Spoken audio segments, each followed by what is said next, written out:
আমি আজ দাঁড়িয়ে আছি তালোড়া থেকে কুন্ডুগ্রাম রাস্তায়। একটা প্রশ্ন আমার মনে বারবার আসে, কেন বাংলাদেশের রাস্তাগুলো বেশি দিন টিকে না?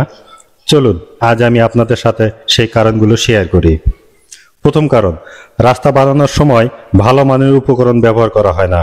দ্বিতীয় কারণ, সঠিকভাবে রাস্তার ডিজাইন বা পরিকল্পনা করা হয় না। তৃতীয় কারণ, ড্রেনেজ না থাকার কারণে বৃষ্টির পানি জমা থেকে রাস্তাকে ধ্বংস করে। চতুর্থ কারণ, রাস্তা বানানোর পর নিয়মিত রক্ষণাবেক্ষণের অভাব। পঞ্চম কারণ, ভারী যানবাহন, যার জন্য এই রাস্তাগুলো একেবারে তৈরি করা হয়নি। কিন্তু শুধু কারণ বললেই তো শেষ হয় না, আমরা চাই সমাধান।